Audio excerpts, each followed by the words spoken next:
Hello students, स्वागत है आपका एग्जाम वाइब के ऑनलाइन प्लेटफॉर्म पे। मेरा नाम है ट्विंकल मालवीय और जैसा कि आपको पता है हम एमपी जीके की एक सीरीज चला रहे हैं। स्टूडेंट्स, बीच में कुछ प्रॉब्लम थी तो आपको ये वीडियोस मिलेंगी, आप टेंशन मत लीजिए, हम आराम आराम से चलेंगे। लेकिन आपको हम एमपी बहुत कवर कराने की, हाँ बहुत हद तक हम पूरा कवर कराने की कोशिश करेंगे।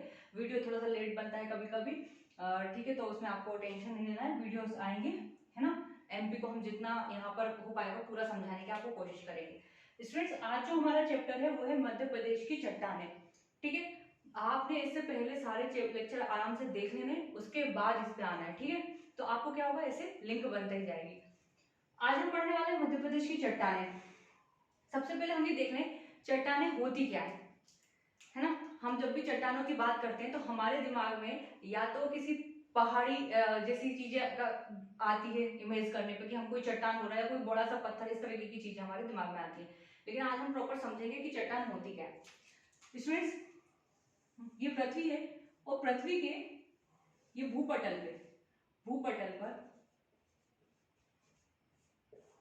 पर स्थित कोई भी नर्म या कठोर चीज है ना, वो सजीव नहीं होनी चाहिए, निर्जीव होती है। कोई भी नर्म या कठोर चीज क्या कहलाती है, चट्टान कहलाती है। ठीक है, अब आप कहेंगे कि मैडम ये चट्टान कैसे बनती है, क्या होती है, हम इसको पूरा समझेंगे। ठीक है, चट्टान को पूरा समझेंगे। कोई भी नरम या कठोर चीज जो आपको भूपटल पर मिल रही है वो चट्टान है। कोई भी चीज जिसमें जीवन नहीं है वो क्या है, चट्टान है। जब आपने देखा होगा कि पेड़ पौधे जिसमें जीवन है वो कुछ कुछ समय पश्चात जब पेड़ पौधे इनके अंदर दब जाते हैं, है ना, तो वो क्या हो जाते हैं, वो धीरे धीरे इनके अंदर दब जाते हैं तो वो भी चट्टानों में सम्मिलित हो जाते हैं जीवाश्म के रूप में। ठीक है, तो पृथ्वी पर स्थित कोई भी नरम या कठोर पदार्थ क्या कहलाता है, चट्टान कहलाती है। ये हमारी हो गई चट्टान की, पृथ्वी के भूपटल पे स्थित है ना, चट्टान की डेफिनेशन। अब हम ये देख लेते हैं चट्टान में क्या होता है, बहुत से तरीके के खनिज और तत्व पाए जाते हैं। ठीक है, हमें मान के चल सकते हैं कि लगभग 108 या 110 से ऊपर तक के खनिज हमें इसमें देखने को मिलते हैं। लेकिन हम प्रॉपर बात करें तो प्रॉपर 8 खनिज बहुत इंपॉर्टेंट, 8 तत्व ऐसे हैं जो बहुत इंपॉर्टेंट है। यदि आपसे पूछा जाए कि पृथ्वी की भूगोल पट्टी पे कौन सा ऐसा तत्व है जो सर्वाधिक मात्रा में मिलता है, तो आप देखेंगे उसमें ऑक्सीजन है, सिलिकॉन है, ऐसे बहुत से 8 तत्व जो इंपॉर्टेंट बता रही है वो बहुत इंपॉर्टेंट है। उसमें भी आप सबसे ज्यादा अगर देखें तो उसमें भी आप देख सकते हैं ऑक्सीजन। ठीक है, सबसे ज्यादा पृथ्वी की भूगोल पट्टी पे कौन सा तत्व मिलता है, हमें ऑक्सीजन मिलता है। ठीक, चलिए, तो ये तो हो गई चट्टानों की बात कि चट्टान होती क्या है। ठीक है, अब हम ये देखेंगे कि चट्टानें कितने प्रकार की होती है। स्टूडेंट्स, मुख्य रूप से चट्टानें 3 प्रकार की होती हैं। कौन कौन से, आग्नेय, अवसादी और कार्यान्तरित। ये 3 प्रकार हैं चट्टानों के। ठीक, आग्नेय, अवसादी और कार्यान्तरित हम यहीं पर देखेंगे कि आग्नेय चट्टानें क्या होती हैं, अवसादी चट्टानें क्या होती है और कार्यान्तरित चट्टानें क्या होती है। आग्नेय चट्टानें देखिए, मान लीजिए कोई ज्वालामुखी है, ये ज्वालामुखी है। ज्वालामुखी से जब ज्वालामुखी विस्फोट होता है तो क्या निकलता है, लावा या मैग्मा। आप इसको लावा, जब ये अंदर की तरफ होता है तो हम इसको क्या बोलते हैं, मैग्मा, लावा या मैग्मा। ठीक है, जब ये लावा और मैग्मा के जमने से जो धरातल पर जो आकृति बनती है उसे हम क्या बोलते हैं, वो उस चट्टान को हम क्या बोलेंगे, आग्नेय चट्टान। यानी कि ज्वालामुखी निक्षेप से जो चट्टानों का निर्माण होता है उन्हें हम कौन सी चट्टानें बोलते हैं, आग्नेय चट्टानें। ये चट्टान होंगी, ठीक है, इस चट्टान को हम क्या बोलेंगे, आग्नेय चट्टानें। ठीक है, प्रारंभिक तौर पे चट्टान होती है ये बिल्कुल बिल्कुल इनिशियल स्टेज पे, जो नई नई बनी चट्टान जैसे हम बोल सकते हैं। ठीक है, नई बनी है इसलिए स्टूडेंट्स आपको पता है कि जीवाश्म वगैरह किसमें मिलते हैं। अरे जीवाश्म उसके अंदर गए नहीं, इतनी गर्म है, अब इसमें जीवाश्म वगैरह कुछ है नहीं, इनिशियल स्टेज में बनी है तो इसमें जीवाश्म नहीं पाए जाएंगे। आग्नेय चट्टानें कैसी होती है, जो लावा और ज्वालामुखी उद्गार से बनी होती हैं और जिनमें जीवाश्म नहीं पाए जाते। वही हम इसके बाद अवसादी चट्टानों की बात करें तो जो आग्नेय चट्टानें हैं, आग्नेय चट्टानों के अपर्दन, अवक्षेपण या अपक्षय या फिर निक्षेप आप जिसे बोलते हैं, है ना, उसके द्वारा जो निर्माण होता है वो अवसादी चट्टानों का होता है। ठीक है, मतलब जो आग्नेय चट्टान है ये कट छट जाती है वायु द्वारा, जल द्वारा, बहुत सी चीजों के माध्यम से इनका क्या होता है, अपर्दन होता है, अक्षय होता है। ठीक है, और ये किस में कन्वर्ट होती है, अवसादी चट्टानों में। ठीक, धीरे धीरे एक जगह से मान लीजिए जैसे एक जगह ये कोई चट्टान है, ये धीरे धीरे कट रही है और दूसरी जगह जाकर जमती जा रही है, ठीक है, जमती जा रही है। तो ये कैसी बनती जा रही है? अवसादी चट्टानें। इसमें जीवाश्म भी होंगे क्योंकि पेड़ पौधे जीव जंतु वो मृत रूप में इसके अंदर पाए जाते हैं, ठीक है। तो ये कैसी चट्टानें होती है? अवसादी चट्टानें, ठीक। तो हमने समझ लिया ज्वालामुखी के निक्षेप से बन रही है कौन सी? आग्नेय चट्टानें। आग से समझ लीजिए लावा बहुत गर्म होता है ना, आग जैसा निकलता दिखता है ना हमको, तो बस इससे याद रख लेना आग्नेय चट्टानें, ठीक है। और उनके अपर्दन अक्षय से कौन सी चट्टानें बन रही है? अवसादी चट्टानें बन रही है, ठीक है। जब आग्नेय और अवसादी चट्टानों पर ताप और दाब के प्रभाव से जो उनका रूप परिवर्तन होता है, जो उनका रूपांतरण होता है, उसे हम क्या बोलते हैं? उसे हम बोलते हैं कार्यांतरित चट्टानें। इन पे ताप का प्रभाव जो पड़ता है उसके बाद किन चट्टानों का निर्माण होता है? कार्यांतरित। मतलब आग्नेय और अवसादी इसमें दोनों शामिल करेंगे, ऐसा नहीं अवसादी, आग्नेय चट्टान भी हो सकती है, अवसादी चट्टान भी हो सकती है ना। समय के साथ उन पे ताप पड़ता है, आपको पता है ताप पड़ेगा, गर्म होंगी, भंगुर होंगी, टूटेंगी, ठीक है। तो ऐसे क्या होता है? ये इनमें परिवर्तन आता जाता है और परिवर्तन के स्वरूप जो चट्टानें बनती है उन्हें क्या बोलते हैं? कार्यांतरित चट्टानें कहते हैं, ठीक है। यहाँ तक आपको सब क्लियर होना चाहिए। हमने चट्टानें शुरू करा है। सबसे पहले मैंने आपको बेस बताने के लिए बता दिया कि चट्टानें मुख्य रूप से 3 प्रकार की होती हैं। अब हम आते हैं जो चट्टानों के स्वरूप हमें एमपी में मिलते हैं, ठीक है। एमपी में क्या बोले, हम पूरे इंडिया की बात करते हैं या पूरे आप विश्व की बात करिए। इन चट्टानों को क्या हुआ है? ये होती तो 3 प्रकार की हैं स्टूडेंट्स। इन चट्टानों को समय और क्षेत्र के हिसाब से अलग अलग नामों से बांट दिया गया है। जैसे हम देखेंगे कि कुछ चट्टान, जैसे कि हम आर्कियन चट्टान देखेंगे, तो आर्कियन चट्टान कैसी है? आग्नेय चट्टान है, क्योंकि ये भी प्रारंभिक चट्टान है, तो होती तो वो यही है, इन्हीं तीनों के भाग हैं, ठीक है। लेकिन समय और क्षेत्र के हिसाब से इनको अलग अलग बांटा गया है, ठीक। तो जो आप देखेंगे हमारे भारत के स्वरूप हमें मध्य प्रदेश में दिखता है, क्योंकि मध्य प्रदेश किसका हिस्सा है? भारत का हिस्सा है ना। तो जैसी भारत की जलवायु, जैसा मानसून, तो उसी से हमारा मध्य प्रदेश का सब निर्धारण होता है। ऐसे ही जो चट्टानें भारत में मिलती हैं उन्हीं के कुछ स्वरूप हमें कहाँ मिलते हैं? मध्य प्रदेश में मिलते हैं, ठीक है। तो हम मध्य प्रदेश में देखेंगे अलग अलग कल्प लिखा हुआ है स्टूडेंट्स, मैं यहाँ साइड में हट रही हूँ, आप देखेंगे टाइम के हिसाब से आद्य कल्प, पुराण कल्प, द्रविड़ कल्प और आर्य कल्प, ये 4 कल्प में बटे हुए हैं, है ना। और इन कल्प के हिसाब से, इन टाइम के हिसाब से अलग अलग चट्टानों को के निर्माण के क्रम को बताया गया है ना, कि कौन कौन से इरा में कौन कौन से चट्टानों का निर्माण हुआ। स्टूडेंट्स ज्योग्राफी का टॉपिक है, आपको वहां पे और अच्छे समझ में आएगा। युग होते हैं, पीरियड्स होते हैं, उनके बाद कल्प होते हैं, है ना, ऐसा टाइम पीरियड वगैरह चलता है और उसके हिसाब से, है ना, एक इरा होता है, मतलब जिसमें बहुत सारा टाइम लिया जाता है, एक लंबे समय को, है ना, लंबे समय को मापा जाता है, उसे हम इरा बोलते हैं, ठीक है। उसके बाद हम काल होते हैं, जैसे आप लोगों ने बहुत सारे अभी हम देखेंगे कि कौन कौन किस किस चट्टानों का क्वाटरनरी में देखेंगे या दक्कन ट्रिप में देखेंगे, ठीक है, कि कौन कौन से काल में इनका निर्माण हुआ है ना। तो ये हो गई क्या, बहुत से तरीके के क्या हो गए, ये समय क्रम हो गया और इसके हिसाब से चट्टानों का जैसा जैसा निर्माण हुआ है वो लिखा गया। जैसे आप देखेंगे आदिकल्प, है ना, आदिकल्प में कौन सी चट्टानें मिल रही है? आर्कियन और धारवाड़। आर्कियन का मतलब होता है बहुत प्राचीन, बहुत प्रारंभिक तौर पे। जैसे हम ये देख रहे हैं आग्नेय चट्टान, ये एक तरह से आग्नेय चट्टान है, इसमें हमें वैसे जीवाश्म नहीं मिलते हैं, है ना, क्योंकि बहुत प्राचीन चट्टानें मानी जाती है। फिर धारवाड़ क्रम की चट्टानें, है ना, धारवाड़ क्रम की चट्टानें कर्नाटक के धारवाड़ जो क्षेत्र है उसके हिसाब से इसका नाम रखा है धारवाड़। ऐसे ही कुड़प्पा क्रम की चट्टानें आई, कौन से? पुराण कल्प आया, आद्य कल्प के बाद पुराण कल्प में हमें देखने को मिला कुड़प्पा क्रम की चट्टानें, है ना। कुड़प्पा नाम क्यों पड़ा इनका? आंध्र प्रदेश की कुड़प्पा के नाम पे इनका क्या पड़ा? कुड़प्पा क्रम की चट्टानें बोलते हैं। फिर विंध्य प्रदेश के यहाँ पे हमें क्या मिला? विंध्य क्रम की चट्टानें, जो विंध्याचल पर्वत है ना, विंध्याचल पर्वत है, उस क्रम की चट्टानों का हमने क्या बोला? विंध्याचल चट्टानें। द्रविड़ कल्प, स्टूडेंट्स इस इरा की चट्टानें भारत में नहीं मिलती यानी कि एमपी में भी नहीं है, तो द्रविड़ कल्प की चट्टानें हमारे एमपी में देखने को नहीं मिलती, इसलिए हम इसे नहीं पढ़ेंगे। लेकिन चूंकि आपको एक कालखंड पूरा बताना रहता है, इसलिए हमने इन चारों कालों को लिखा हुआ है, ठीक है।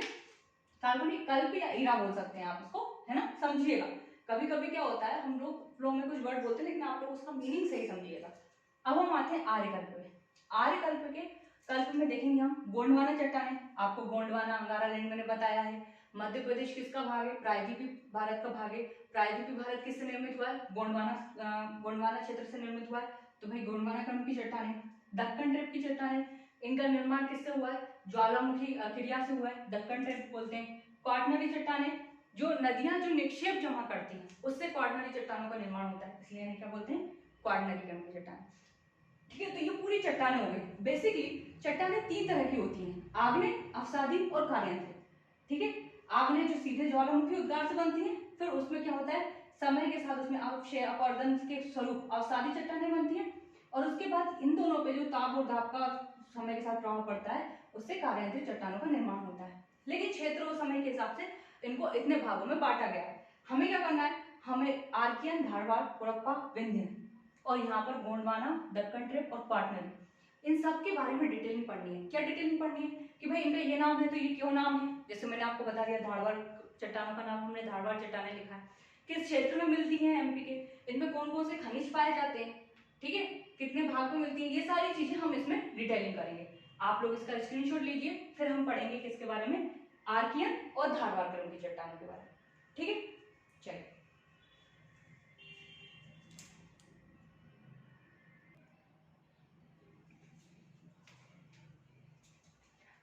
चलिए स्टूडेंट्स, अब हम शुरुआत करेंगे आर्कियन क्रम की आर्कियन चट्टानें क्या होती हैं और धारवाड़ चट्टानें क्या होती हैं।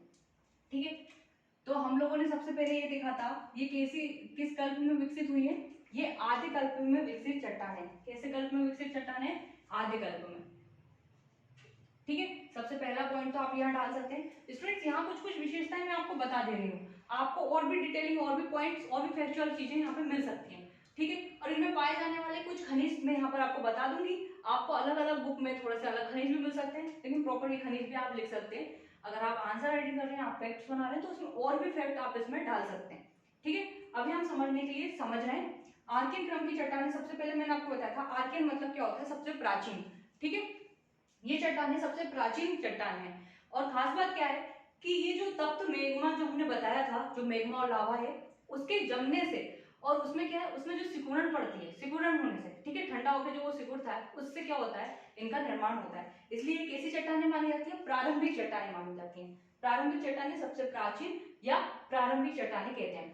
ठीक है, अब यदि हम बात करें, अभी क्या है वर्तमान में स्टूडेंट्स ये अपने कोट परिवर्तन के दौर में चल रहे हैं, तो ये अपने मूल स्वरूप को खो चुकी है लगभग। ठीक है, तो बहुत ही पहले जिस रूप में मिलती थी हमें उस रूप में अब देखने को नहीं मिलती।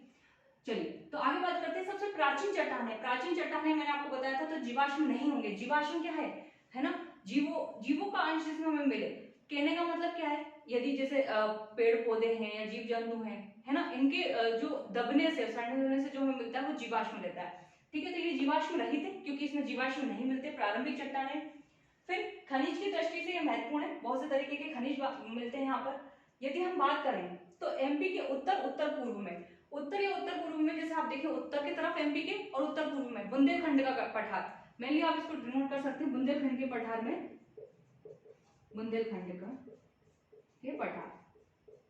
ठीक है, बुंदेलखंड के पठार में क्या होता है, ये चट्टानें पाई जाती हैं एमपी के उत्तर और उत्तर पूर्वी भाग में। आप लोग चाहे तो मैप बना सकते हैं, और मैप में इन चट्टानों को एक अलग से, जैसे कि मैं जब नोट्स बनाते थे तो फिर जैसे आपने मैप बना लिया एमपी का, ठीक है, यहाँ मैं छोटा सा मैप बना के बता रही हूँ, आपने उत्तर और उत्तर पूर्वी वाले ये भाग ले लिया, यहाँ पे डॉट डॉट से आपने बता दिया ये क्रम की चट्टानें, फिर अलग स्टार वगैरह से बता दिया आपने दूसरे तरह की चट्टानों को, ऐसे आप लोग कर सकते हैं।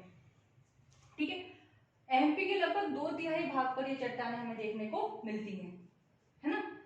चलिए खनिज दृष्टि से देखा जाए तो खनिज दृष्टि से इसमें नीस मिलेगा आपको, ग्रेनाइट, तांबा, लोहा, शिस्ट, क्वार्टजाइट और अभ्रक, इतने मिलते हैं। आप और आपको जो भी खनिज लगे आप वो भी लिख सकते हैं। तो ये हो गए क्या हमारी आर्कियन क्रम की चट्टानें। आर्कियन क्रम की चट्टानों में यदि हम देखें तो इन्हीं के अपरदन अक्षय के बाद कौन सी क्रम की चट्टानें निर्मित होती है, कौन सी चट्टानें निर्मित होती है, धारवाड़ चट्टानें। ठीक है, अब ये जो धारवाड़ चट्टानें हैं किसके अपरदन से निर्मित हुई है, आर्कियन क्रम की चट्टानों से। ठीक, और इनका नाम मैंने आपको शुरुआत में बताया था, कर्नाटक का क्षेत्र है धारवाड़, उसके नाम पे इसको क्या रखा है, धारवाड़ क्रम की चट्टान। ठीक, स्टूडेंट्स जिस एरिया में हमें ये चीज हमें मिलती है उसके हिसाब से हम क्या करते हैं, उसका नाम रखते हैं। ठीक है, खनिज संपन्न है ये भी, खनिज इसमें भी थे और इसमें और ज्यादा, मतलब हम ये मान सकते हैं कि आर्कियन से ज्यादा खनिज हमें किसमें मिल सकते हैं, धारवाड़ में मिलते हैं। ठीक है, आप देखेंगे धात्विक अधात्विक दोनों प्रकार के खनिज हमें इसमें देखने को मिल रहे हैं, जिसमें आप देखेंगे नीस, शिस्ट, ग्रेनाइट, संगमरमर, अभ्रक, लोहा, मैग्नीज, तांबा, है ना स्टूडेंट्स। अभी क्या है थोड़ा सा टेम्परेचर भी ज़्यादा आप समझ रहे हैं, गर्मी थोड़ी ज़्यादा है, और मुझे क्या है वीडियो कंप्लीट करना है, इसलिए मैंने जल्दीबाजी में लिख दिया। अगर आपको कहीं पर भी कोई वर्ड समझ में नहीं आ रहा हो तो आप है ना आवाज को सुनिए मेरी और समझिए। आर्कियन क्रम की चट्टानों के अपरदन और अक्षय से निर्मित है। कर्नाटक के धारवाड़ क्षेत्र के नाम पे इनका नाम धारवाड़ क्रम की चट्टान रखा है। ब्रूसवुड करके कोई व्यक्ति है जो खोजते हैं वे, तो उनके नाम वो ये नाम देते हैं, ठीक है। उन्होंने इस एरिया में इन चट्टानों को पाया तो उन्होंने नाम दिया, ब्रूसवुड नाम मिलता है। और आप नाम ना भी लिखें तो भी चलेगा। खनिज संपन्न है, जीवाश्म इसमें भी नहीं थे और जीवाश्म भी इसमें भी नहीं है, ठीक है। धात्विक अधात्विक दोनों तरह के खनिज मिलते हैं इसमें, ठीक। अब यदि हम इनकी चट्टानों की श्रेणियां देखें तो इनमें कुछ क्रम है, उसकी कुछ श्रेणियां मिलती हैं, है ना। यही चट्टानें आगे कितने 3 भागों में हमें मिलती हैं, एक है चिल्पी क्रम, दूसरा है सोसर और तीसरा है सपोली क्रम। इतना ही याद रखना है, ठीक है। मैं एक बार चेक कर लूंगी आपको प्रॉपर दिख रहा है पूरा यहाँ तक, हाँ दिख रहा है, ठीक है। कहीं ऐसा ना हो कि कैमरा उधर तक नहीं देख पा रहा, इसलिए मैंने देखा, दिख रहा है। धारवाड़ क्रम की चट्टानें में हमें 3 क्रम में दिख रही हैं, 3 भागों में बढ़ रही हैं आगे जाके, चिल्पी क्रम, सोसर क्रम, सपोली क्रम, ठीक है। मुख्यतः अगर हम धारवाड़ क्रम की चट्टानें बुने तो यह हमें मध्य प्रदेश के दक्षिण की तरफ, है ना, दक्षिण पूर्व की तरफ देखने को मिलती है, जहां पर आपको, इसलिए मैं आपको बोल रही हूँ कि आप पहले की क्लास लेके आइए। अगर आपने पहले की क्लास ली है तो आपको मैप से पूरा समझ में आएगा कि मैं किस क्षेत्र की बात कर रही हूँ, है ना। उत्तर की तरफ बात कर रही हूँ तो आपको जिले तक याद आ जाएंगे, पठार याद आ जाएंगे, है ना। अब ये सिर्फ मैं ये दक्षिण की तरफ बात कर रही हूँ तो आपको पता चल जाएगा दक्षिण और दक्षिण पूर्व की तरफ आप जबलपुर ले लीजिए, छिंदवाड़ा ले लीजिए, बालाघाट ले लीजिए उस एरिया में, और कुछ महाराष्ट्र में भी, है ना। मैंने आपको बताया था जैसे ना पठार खत्म होते हैं, एमपी की सीमा में ना पठार निर्धारित है कि पठार इतने यहीं तक मिलेंगे, आगे भी जाते हैं वो, अलग अलग राज्यों में भी जाते हैं, भौगोलिक सीमा है उनकी, ठीक है। और ये सीरीज भी आगे जैसे आप देखेंगे महाराष्ट्र में भी मिलते हैं हमें, है ना। सकोली सोशल क्रम आप देखेंगे छिंदवाड़ा, सकोली क्रम कहाँ मिल रही है, जबलपुर, और चिल्पी क्रम कहाँ मिल रहा है हमें, जबलपुर, छिंदवाड़ा, बालाघाट, तीनों क्षेत्रों में, ठीक है। तो ये बात हुई हमारी किसकी, आर्कियन चट्टानों की और धारवाड़ क्रम की चट्टानों की। मैंने आपको पहले ही बोला है कि आप चाहें तो उसमें और फैक्ट डाल सकते हैं, बाकी इतना आपके पढ़ने के लिए काफी है। अब हम नेक्स्ट आएंगे हमारी नेक्स्ट चट्टानों पे, कुड़प्पा क्रम की चट्टानों पे, ठीक है। तो आप चाहें तो इसका स्क्रीनशॉट लीजिए, फिर हम उस पर बात करेंगे।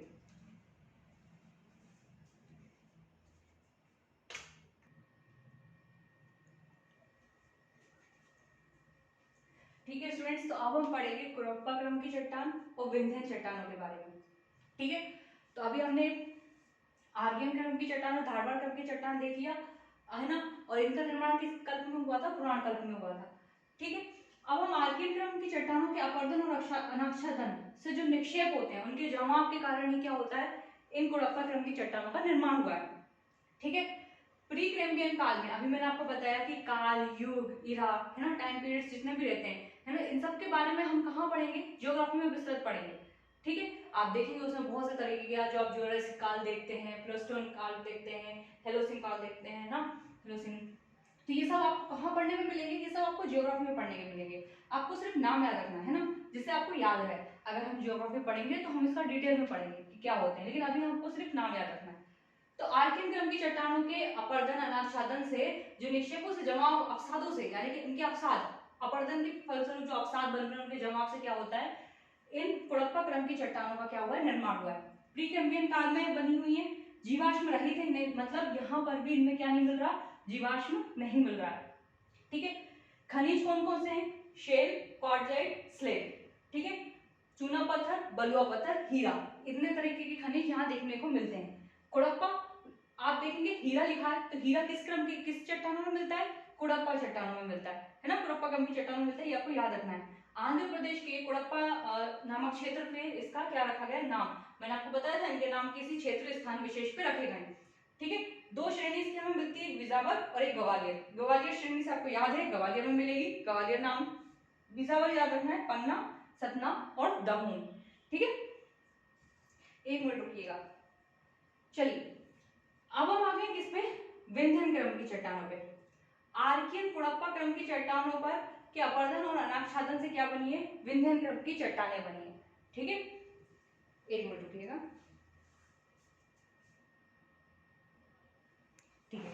आर्कियन और कुड़प्पा क्रम की चट्टानों से, इसमें आर्कियन भी है, कुड़प्पा क्रम की चट्टान भी शामिल है, इनके अपर्दन और आच्छादन के निक्षेप के, इनके अपर्दन और आच्छादन के निक्षेप के जमाव के स्वरूप कौन सी चट्टानों का निर्माण हुआ है, विंध्यन क्रम की चट्टानों का निर्माण हुआ है, ठीक है। अब यदि हम देखें तो ये किस काल में बनी है, ये भी प्री कैम्ब्रियन काल में बनी हुई है। खनिज में से देखें हम तो बलुआ पत्थर, चूना पत्थर, है ना, शेल इत्यादि मिलते हैं। स्टूडेंट जीवाश्म की मात्रा बात करें तो विंध्यन क्रम की चट्टानों में हमें कुछ मात्रा में क्या मिलते भी हैं, जीवाश्म मिलते हैं, कुछ मात्रा, मतलब यहां से हमें क्या मिलना चालू हो जाते हैं, जीवाश्म मिलना चालू हो जाते हैं।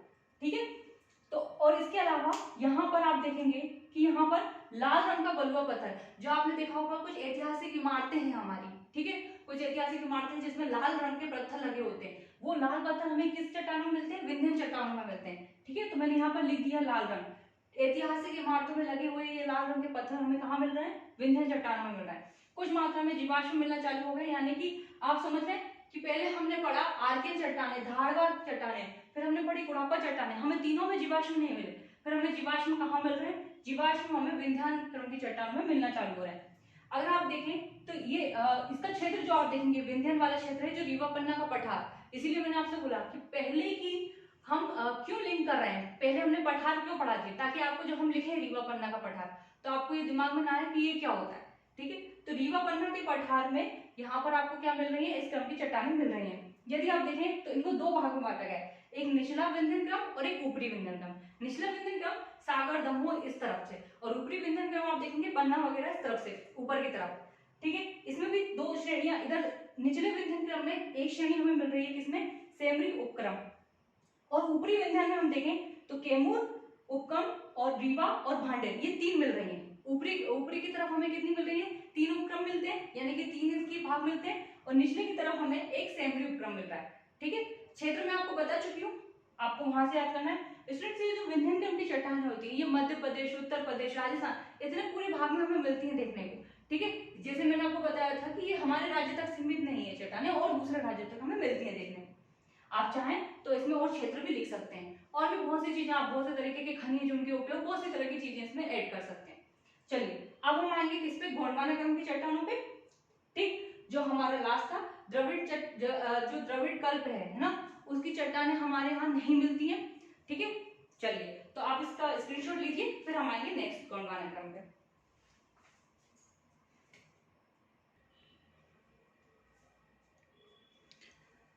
ठीक है स्टूडेंट्स, तो अब हम पढ़ेंगे किसके बारे में, आर्यकल्प में जो चट्टानें बनी उनके बारे में। पहले हम पढ़ेंगे गोंडवाना क्रम की चट्टानों के बारे में, फिर हम पढ़ेंगे दक्कन ट्रिप की जो बेसाल्ट चट्टानों के नाम से जिनको हम जानते हैं उनके बारे में, फिर हम पढ़ेंगे क्वाटरनरी चट्टानों के बारे में। ठीक है, सबसे पहले गोंडवाना, तो मैंने आपको पता है, आपने मेरा पहला लेक्चर देखा है तो आपको पता है, मैंने आपको अंगारा लैंड, गोंडवाना लैंड बताया था, फिर गोंडवाना भूमि से हमारा प्रायद्वीपीय भारत का निर्माण हुआ, ये भी बताया था, और मध्य प्रदेश में गोंडवाना भूमि से बना हुआ है, ये भी मैंने आपको बताया था। ठीक है, तो गोंडवाना क्षेत्र के कारण इसका नाम क्या रख दिया, गोंडवाना चट्टानें रख दिया। और स्टूडेंट्स आप ये देखेंगे कि इस जो ये गोंडवाना चट्टानें हैं, इसमें बहुत अच्छी मात्रा में क्या मिलता है, जीवाश्म मिलता है, क्योंकि हम ये मानते हैं कि हाँ बहुत सारे सघन वन क्या हुए, दबे हुए हैं, उनके मलबे से बना हुआ है यहाँ पे। ठीक है, आपको पता है जब वन या वृक्ष मतलब बहुत सारे जब दब जाते हैं तो उनसे जीवाश्म बनते हैं, जीवाश्म से हमें पेट्रोलियम, प्राकृतिक गैस, ऐसी चीजें हमें देखने को मिलती हैं। ठीक है, तो इनके मलबे बहुत मात्रा में जमे हुए हैं, साथ ही नदियों का जो लाया गया निक्षेप है वो भी यहाँ पे क्या है, जमा है। ठीक, तो प्रचुर मात्रा में यहाँ क्या मिल रहा है, जीवाश्म मिल रहा है। आप देखेंगे चट्टानें, तो जो आपने आगे की चट्टानें पढ़ी हैं उनके अपरदन और अपक्षय निक्षेपों से क्या हुआ है, इनका निर्माण हुआ है। साथ में धीरे धीरे निर्माण की क्रिया के फलस्वरूप इनमें क्या हुआ है, वनों के अवशेष वगैरह, मतलब वन्य और जीवों के अवशेष इसमें क्या हुआ, जमा होते गए, जिससे क्या हुआ है, जीवाश्म यहाँ पे प्रचुर मात्रा में हमें देखने को मिल रहा है। यदि हम इसके निर्माण के युग की बात करें तो कार्बोनिफेरस और ज्यूरेसिक जो युग है, काल है, ठीक है, जो उसके अंतिम समय पे इसका क्या हो रहा है, अंतिम चरण में इनका क्या माना जाता है, निर्माण माना जाता है। ठीक है, खनिज में देखेंगे आप कोयला, डीजल, पेट्रोलियम, प्राकृतिक गैस। कोयले वाले जब हम खनिज पढ़ेंगे स्टूडेंट्स मध्य प्रदेश के, तो आप देखेंगे मध्य भारत कोयला क्षेत्र, और आप सतपुड़ा कोयला क्षेत्र, कोयले के क्षेत्र देखेंगे जहाँ पर कोयला बहुत मात्रा में मिलता है, और सर्वाधिक कोयला जो हमें मिल रहा है वो इन्हीं चट्टानों से हमें मिल रहा है। आप देखेंगे कोयला जो है वो गोंडवाना चट्टानों में मिलता है, जिसमें हम जब खनिज वाला पढ़ेंगे, है ना, खनिज वाला चैप्टर पढ़ेंगे एमपी का, तो आप देखेंगे कि कोयला कहाँ कहाँ मध्य भारत क्षेत्र में कौन कौन से एरिया में पड़ रहा है, और सतपुड़ा क्षेत्र में कौन कौन से एरिया में पड़ रहा है। ठीक है, चलिए तो इसी के साथ आपको क्या देखना है, पेट्रोलियम देखा आपने, पेट्रोलियम, प्राकृतिक गैस, ये सब मिल रहा है। यदि हम देखें तो ये भी दो भागों में बढ़ता है, एक निचला गोंडवाना और एक क्या है, ऊपरी गोंडवाना। निचला जो गोंडवाना है वो आप देख रहे हैं, उसमें एक उपक्रम मिलता है हमको, क्या, तालचेर उपक्रम। तालचेर, ये तालचेर नाम भी ओडिशा का एक क्षेत्र है, उसके नाम पे इसका नाम क्या रखा गया है, तालचेर उपक्रम। और वहीं आप ऊपरी गोंडवाना की बात करेंगे तो महादेव उपक्रम और जबलपुर उपक्रम। ठीक है, महादेव आपको पता है, इसलिए मैंने आपको पहले वो सब चीजें पढ़ाई है स्टूडेंट्स, जिससे आपको पता हो जाए। महादेव देख के आपको एकदम से नहीं लगेगा क्या है, आपको पचमढ़ी याद आ जाएगा, आपको सारी चीजें याद आ जाएंगी। ठीक है, तो महादेव उपक्रम और आपकी जबलपुर उपक्रम। ठीक है, चलिए 1 मिनट रुकिएगा आप लोग, फिर हम आगे चलेंगे।